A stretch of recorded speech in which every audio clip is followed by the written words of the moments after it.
Good afternoon, everybody. Namaste, good evening, good morning, depending on which part of the world you're all in. I am thrilled to be back for our second episode of Healing Through Nature, where I have the great honor of having one of how I see him, masters in Yoga Sutras, in sound therapy, the head of philosophy at Govardhan School of Yoga at Govardhan Ecovillage in India, Nimai Lila Das. Welcome back to our second talk today, our second episode, going through this conversation on healing through nature. Who's dialing in all the way from India? So welcome back. Thank you, Ambikaji, and all the wonderful audience for joining us live or later on. Yeah, looking forward to having another nice conversation today. Amazing. And so for those of you that missed the first episode, it was really looking at the healing properties of water.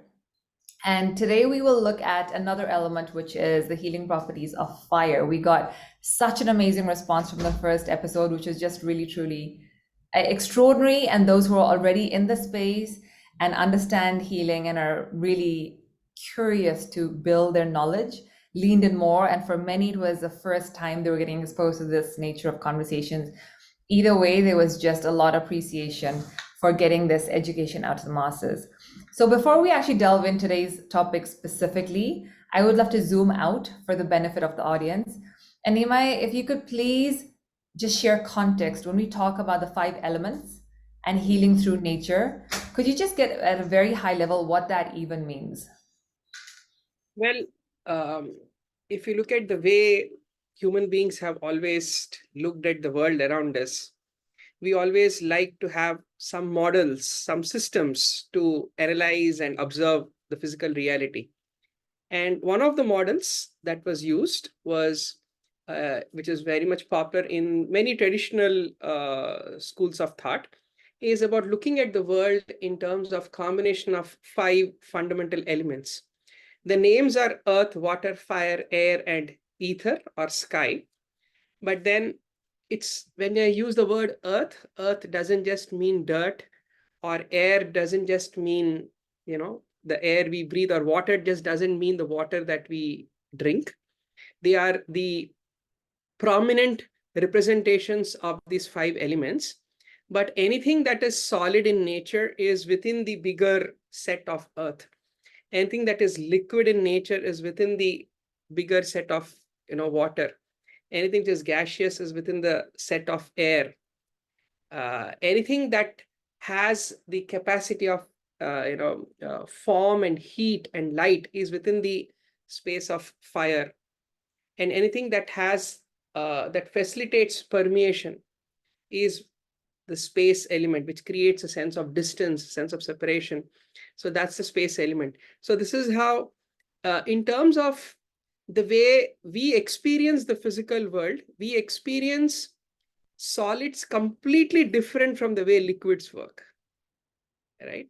And that's why these very distinct, ontological differences that we are talking about here. Ontology is basically the theory of being, right? So we are talking about these 5 fundamental different states of being that you see in nature. And this is how the world has been analyzed. If you look at it, if I were to draw parallels with the way we understand from modern science, today we understand the periodic table, but literally all the solids in the periodic table is within the earth element. All the gases in periodic table is within the air element. All the liquids we understand are within the water element. And we're talking about 2 more states of matter.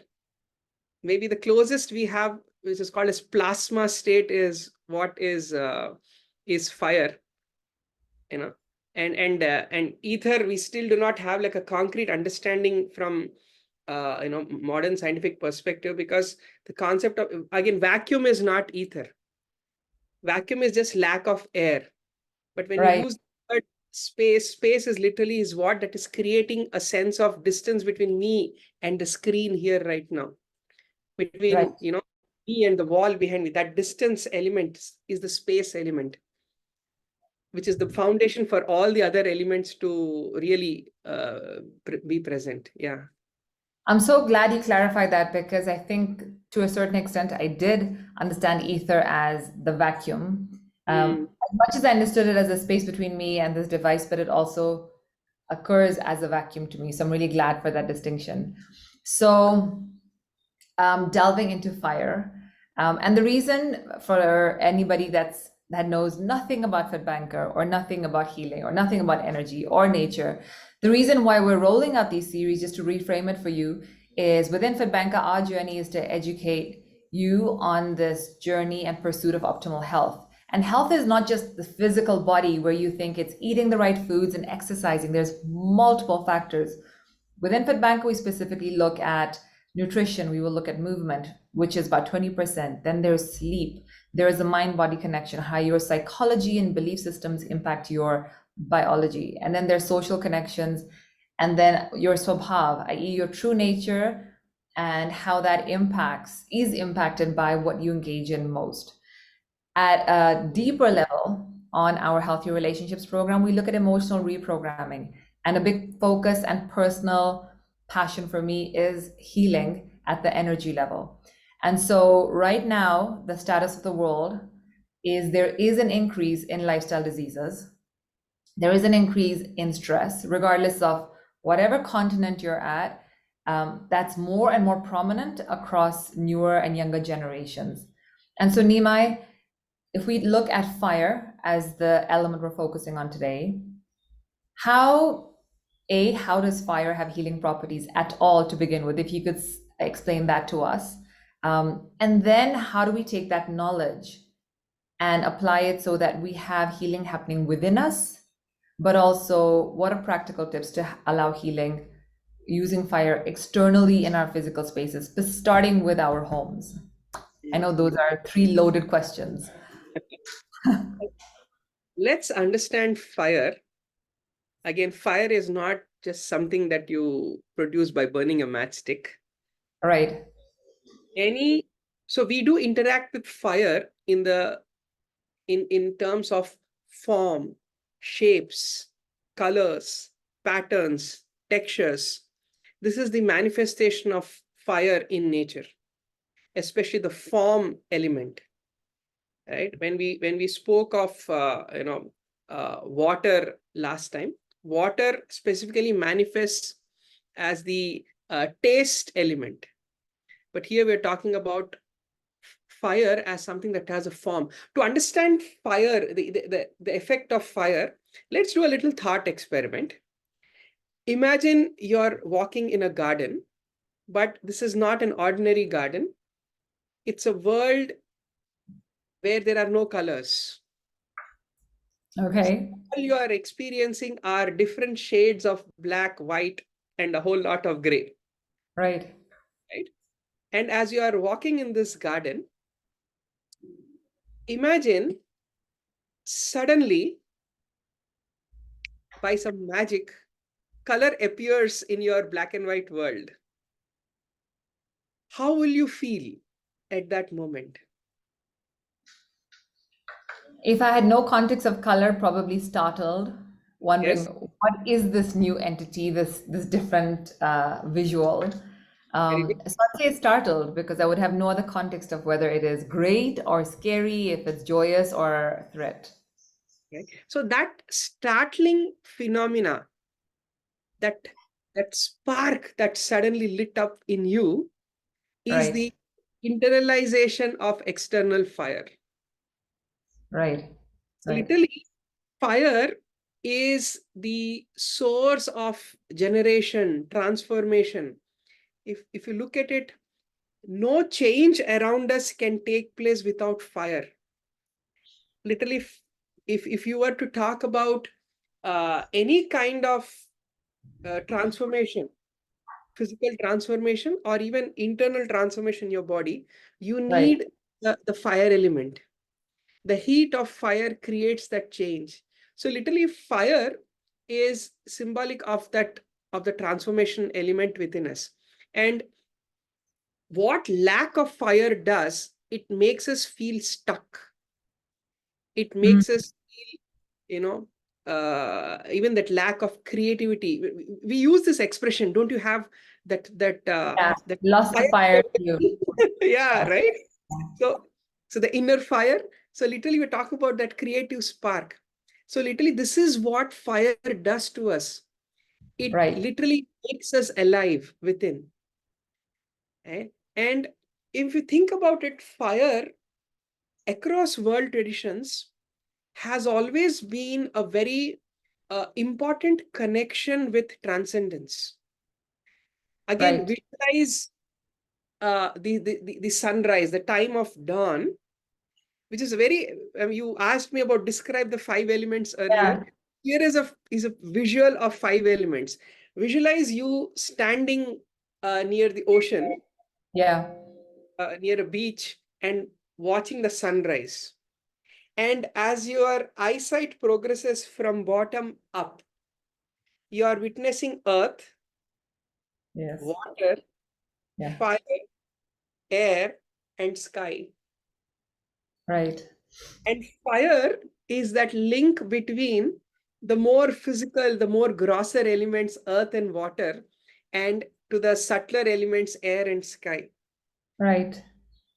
If you look at all world traditions, whether it be the Vedic concept of yajna or lighting diyas, or across world traditions, the concept of offering candles, fire has Right. very important spiritual ritual in all world traditions, whether it be whether it be pre-Abrahamic traditions, Abrahamic traditions, Vedic traditions, past, present, and even future, I may say, fire has always been a very important element because fire is our spiritual link, and it is this healing effect of fire is what we need to bring into our life, starting with colors. Right. Again, going back to Vedic tradition, we all know the festival of colors, Holi, Yeah. and Holi is celebrated the time of spring. Again, we are very few weeks from now, I think we have the Holi festival coming in India. And Yeah. these are not just some festivals that are for sake of celebration, but they have a very deep understanding that here we are invoking the healing power of colors, which is a manifestation of fire, into our life, Oh, because wow. springtime, where nature is bringing out all its colors and representing its fire. Oh, wow. So, and we know case studies of how the maximum cases of depression happen during especially in colder climates. Yeah. Winter season, where it's Yeah. all snow and gloomy, Yeah. where you don't have color in Yeah. life. You have Right. endless ocean of gray or white ice, Right. snow. That's when you become more gloomy. So you see what colors do to us. Yeah. You are bringing the healing effect of fire into your inner space through colors. So it's important that we, a very simple way is coming in contact with colors of nature is such a powerful healing modality. And this is the springtime. What better time to have this discussion? You can straight away maybe just look outside your window, and all the trees are blooming now, so many flowers on trees, and this is the time to experience and bring in that fire element into your life. So can I just clarify for my understanding and for the benefit of viewers, when you say add color to your life, would that literally translate to bringing more color in our physical spaces in a household? So within our homes, what we wear, what we expose our eyes to, is Yes, that literally what we're talking about? yes.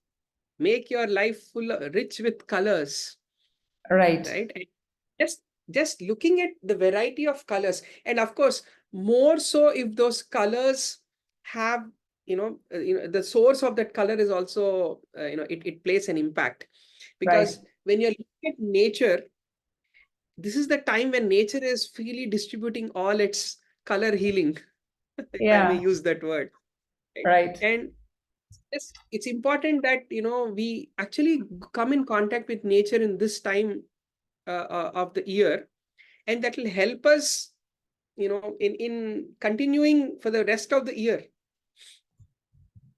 That's extraordinary. And I never saw fire as a representation within color to invoke the fire within us and be the spiritual link. For me, fire was literally the fire you see burning. And in my limited awareness of how fire heals, it was purely through, like you said, all religions have the practice around some aspect of the physical fire. And so in Hindu households, it is the lighting of a lamp. It was all I thought was the removal of darkness through that symbolism was what my finite knowledge was. But this whole color healing, as you've said, is a whole different spectrum, which is which is a shift for people in the households, where there's a lot of monotone homes, right? Which again comes with its own class, the way people just choose they have their own personal preferences. But again, I never saw holy as something that was symbolic of healing, and it was just a festival of colors. And of course, there was a Holika story, but never this element, which is really bringing in the fire essence into our lives at that time of the year, which is extraordinary. So thanks for sharing that context. So colors is one, and then what else is there around just And the of course, fire being important? yeah, as I mentioned earlier, and you very nicely pointed out, that's the light element.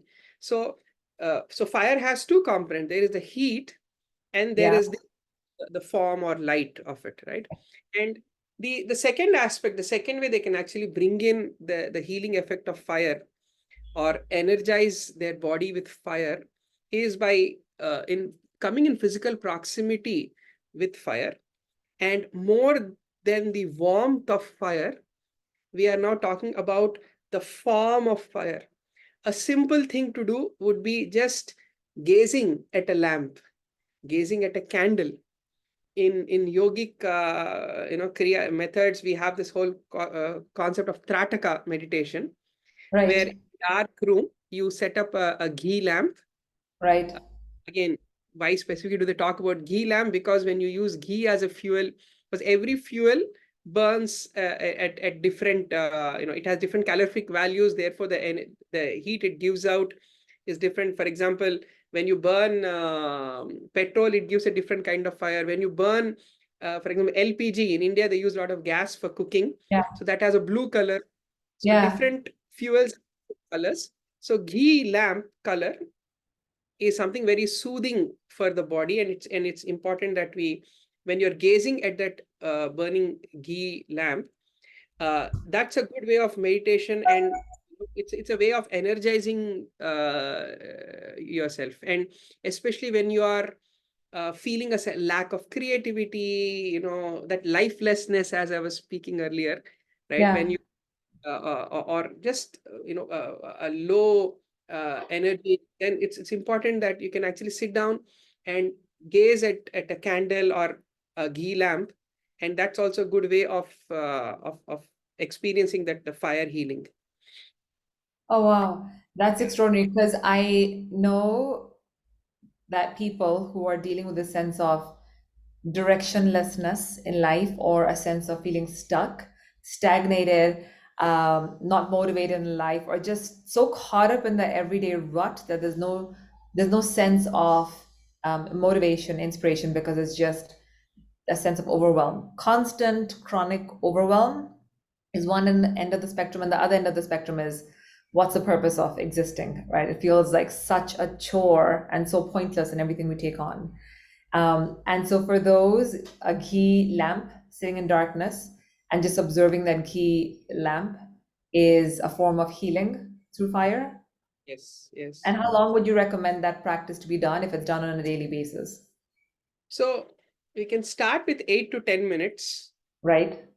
and yeah, and with practice it can really, because you may think, oh, I'm just gazing at a lamp, right? But no, you'll actually feel a lot of energy entering into you, a lot of Wow. shakti So it's good. Start with 8 to 10 minutes, and you Right. can gradually increase as per your comfort level. Right. Amazing. So two tips so far, which is fill your life with colors, right? So all of you that like wearing your blacks and whites and grays, have a pattern interrupt purely for your own healing, and start getting some colors into your life. I love colors, and all my blacks have, which were really popular in my university years because it was trendy, are completely out of my wardrobe. So I am as bright as every fruit in the garden in all my wardrobe right now. But I do feel an energy shift in that. So I can specifically vouch to that one. And then the second is a ghee lamp for 8 to 10 minutes, in solitude, preferably, and where you're just observing it in darkness, purely looking at the lamp. And anything else around just Yeah, recommendations for mental, emotional, and physical healing using this element. one last thing I'd like to talk about is just exposure to the sun. Again, very important ritual in Vedic tradition is, offering your namaskar, your pranams to the rising sun. Okay. Uh, Exposure to morning sunlight, just bathing yourself with the light of the morning sun. And if you see, morning sun is not very warm. So we Yeah. are not experiencing just the heat of sun, we are experiencing the light of sun. Right. Because the heat element is a different element. That's the touch element. That's a different, that when we talk about air, we will talk more about that, because air Right. has a property of, we're talking about the form, the light element. And it's the Right. morning sun. When you're gazing at the morning sun, that is also very important for our mental well-being. And as I mentioned earlier, if you are living close to the poles, then people have documented this, how when you don't have access to sunlight for a very long time, Yeah. it does affect the body and the mind. So that's amazing. And I just want to really flag for some people who tuned out after you said exposure to the sun, because in Zambia, for example, we have the sun all year round. It's not as scarce as it is in London, but it's not just go and sit out in the sun any time of the day. It's specifically the rising sun, early morning hours of the sun. And for some people, early morning, maybe 10 a.m. But I would like to say it's earlier, like 6 a.m. when the sun is rising, which is when the sun rises here in Zambia. So it is, again, not seeking the heat, but purely the light form of the sun. And when you say morning sun namaskaram, or we're paying our respects to the sun, what is that practice? Is it just simply standing outside, joining our hands and bowing in respect, or what specifically would complement and optimize that practice? Yeah. Now it's interesting how fire and water are connected. If you think about it, Right, water comes to the effect of fire, right, because the heat of the sun that causes evaporation, and that's the whole. So literally, of course, this going into depth of the philosophy, but literally, water is a transformation of fire. Let's put right. it that way. That's and water has also the property to cool down the effect Yeah, of fire. So both right, are opposite and also yet so beautifully connected. So right, one of the ways of invoking our auspiciousness, or or connecting to sun, is by offering water to the sun as you're looking at the sunrise. That's a very common practice, in Vedic culture. Or sometimes just grounding your feet on earth, barefoot, standing barefoot. It could be on dirt, it could be on a lawn, but on coming in contact with earth and gazing at the sun at the time of sunrise. right, Right? That time it's safe to gaze it directly, but after, even like 10 minutes after the sunrise, it becomes very harsh for the eyes, and it's absolutely not recommended to look at the sun directly. But just as right, the sun is rising over the horizon, that's something that you can do. And uh, again, all these activities also have a inner component. There is a physical component, and there is the inner component.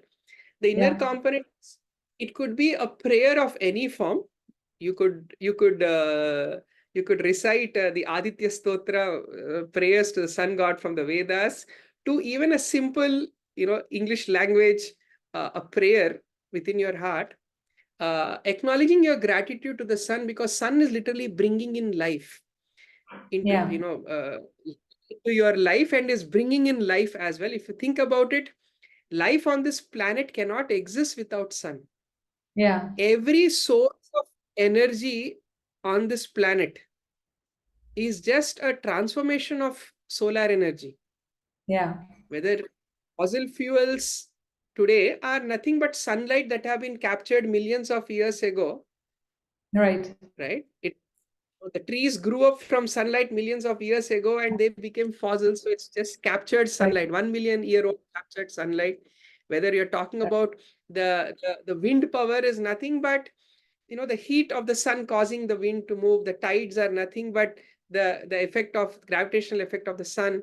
So if you think about it, there is no other source of energy on this planet other than sun. Yeah.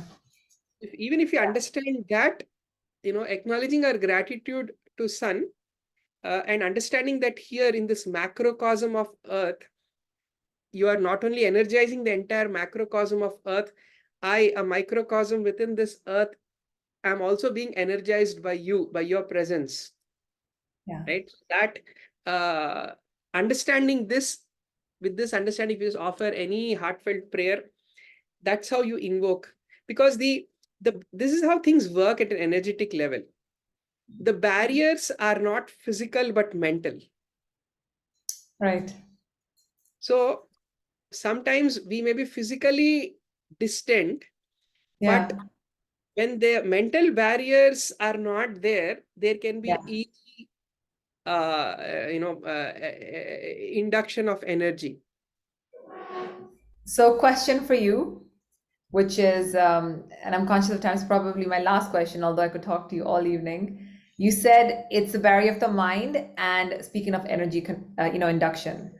So, for everybody out there who's watching this, and their brain has just become super logical over evolution and from personal life experiences, where these conversations around healing and energy work feels way too woo out there, something done only in the East, not at all practical, not pragmatic, and it's just not my cup of tea.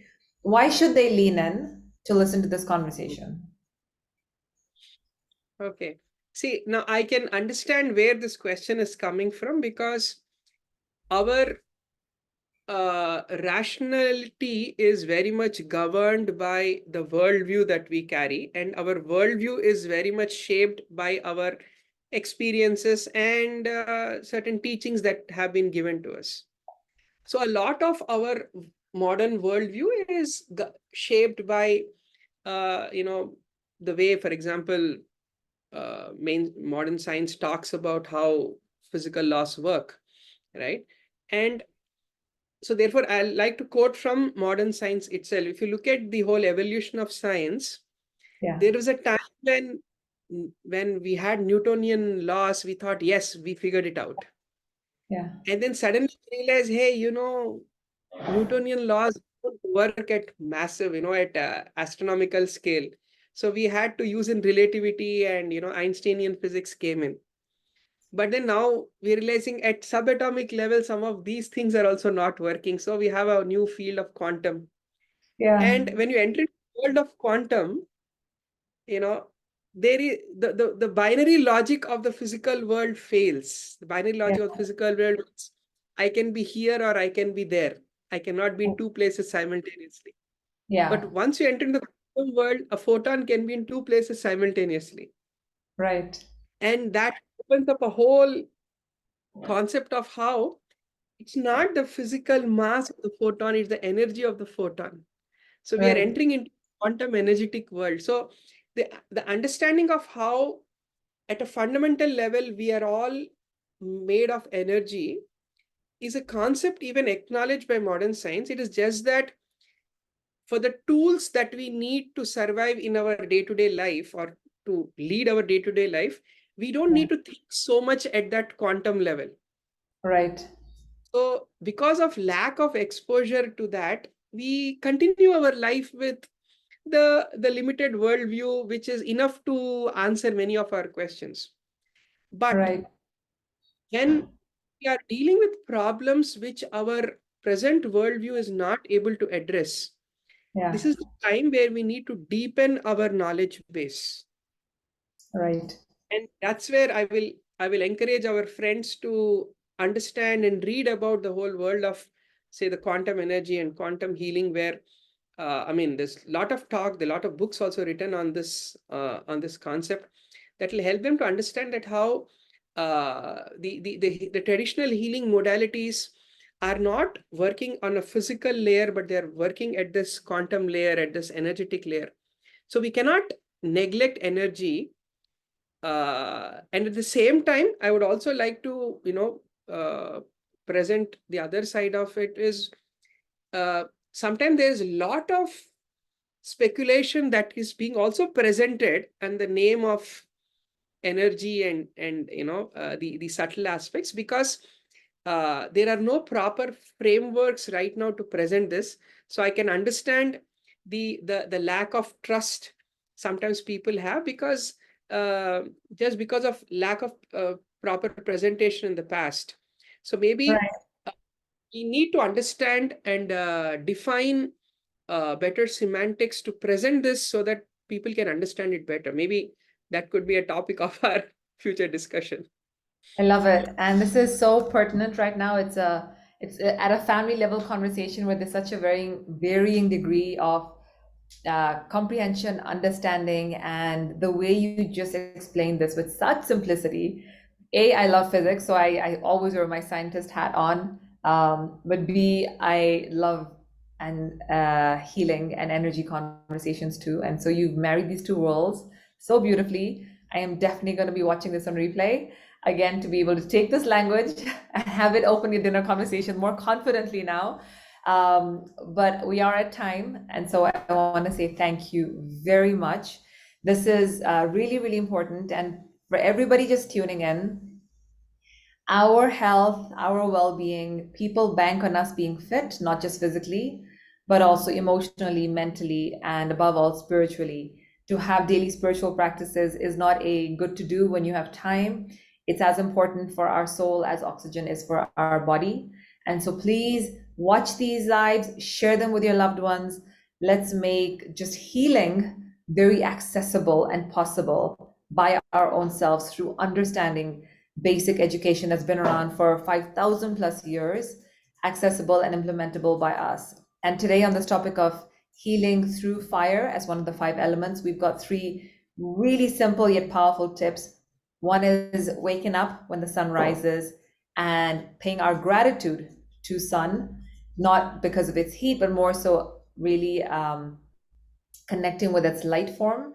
And so that is either paying water as a tribute to the sun, or pouring water, literally the act of pouring water, or just standing on ground as the sun rays are coming up and being observation and gratitude of it.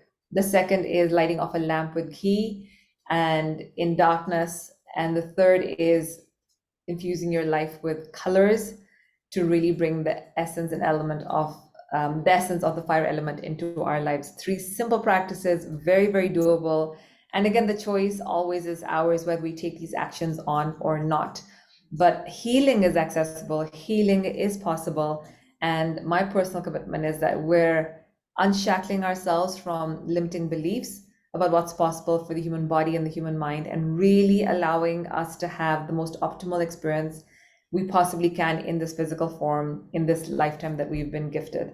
So on that note, thank you so much, Nimai, for joining in. To have, just for the viewers, to have somebody of Nimai's level of expertise and seniority be on these lives is a tremendous privilege. Please make the most of this education to really infuse your lives with just healing and vitality. Thank you very much for listening, and thank you, Nimai, for your wisdom. Greatly, greatly appreciated. Yeah. All right. Yeah. Thank you, everybody. Bye.